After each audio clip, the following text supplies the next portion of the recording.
Political yard signs removed in Wilton Manors. 'Tis the season for political signs to dot the landscape. But the landscape in Wilton Manors is a little less dotted.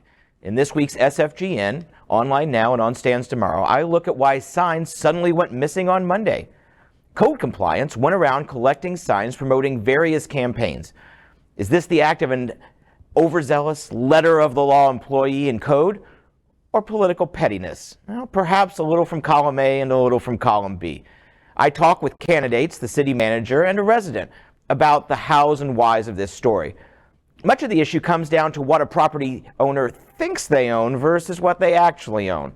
Wilton Manors City Manager Leanne Henderson said temporary signage on public land, such as roadway medians, the areas between streets and sidewalks, and swale is prohibited by code. Now, there's a lot of uncertainty and misunderstandings of where swale ends and property begins, since often, unlike a sidewalk, which you can clearly see where it begins and ends, people don't know the boundary of their swale. Many people told me it's ridiculous that code compliance has nothing better to do than grab a tape measure to see if a sign is on the property officially or on the city swale. Wilton Manors agrees and says they'll unofficially allow signs on the swale to continue, but will remove them from medians and the like. Now, some candidates are accusing other candidates of starting this, calling code compliance and scoring cheap political points. Well, if that's the case, I don't really think it worked. Pictures show signs from myriad candidates piled in the back of a city truck. Now, I've covered campaigns since 1996, and every single cycle I do a story about sign stealing. And now this wasn't stealing, but it is a sign that election season is in full swing. You can't get more cheesy, can you, John? I really can. I'm so Gouda. Yeah. So I think it's the opponents that are also part of it. Josie, you ran in a campaign last year, and did you come across something like this? Well, John. Are you kidding? John,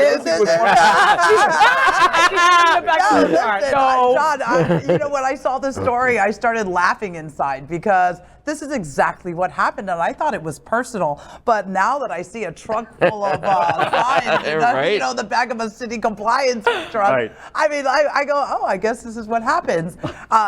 Those signs are not cheap. They're not. I bet they're not. Right.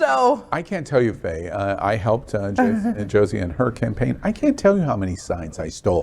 It was. I'm sorry. No. One thing I'd like to say too about the cost of the signs. They were not destroyed. I was told that signs were returned to the candidate that they support. So, like Don Darminio would get his signs back and then could redistribute them. So they weren't collected and trashed. So they were able to get them back with the warning. John, I'm curious. And this is a great story, by the way. Thank you.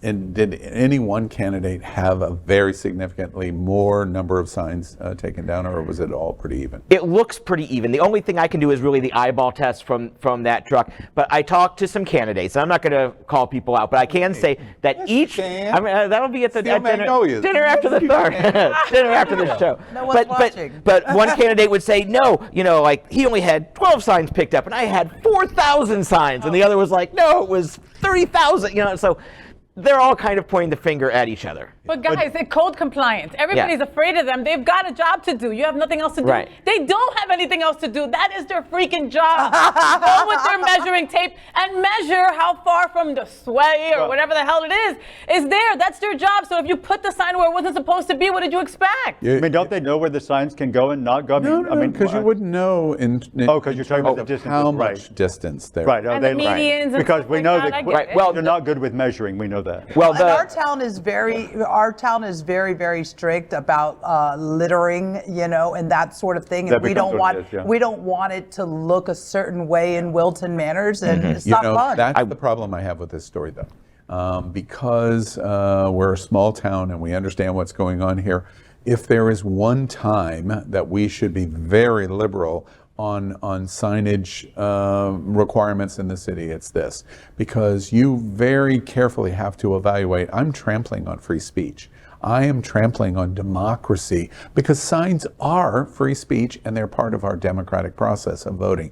So the city has to be extremely careful to be sensitive to the ideas of our democracy in our community. And while they might be technically correct, everything tells me this is kind of cringeworthy, because you should be concentrating on going, look, we assume that you're probably going to make some mistake here, and we're going to side on being liberal of our interpretation of that, because this is a democratic speech moment, not advertising for the CVS pharmacy.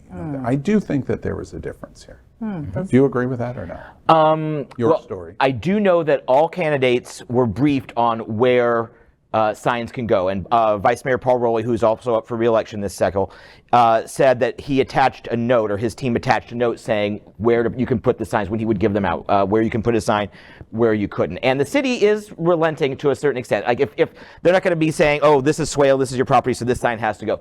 But I see their point to like medians, because if you get enough in there, you begin to not be able to see what's in the median. Oftentimes people are in the medians walking around. And also it can block your turn view if you keep going. One last question before we move on to Josie's story. So when Chef Josie ran for City Commission, that Saturday night at 2 a.m., when I completely covered all of the City Hall windows and her signs, I shouldn't have done that, is what?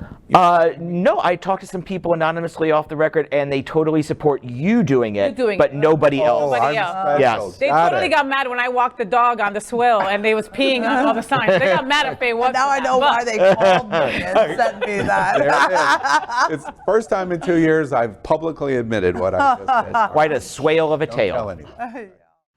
LGBTQ plus news is vital for our community and for the broader world as a whole. We have enough enemies at Fox News. Tucker, Sean, and Laura are loud.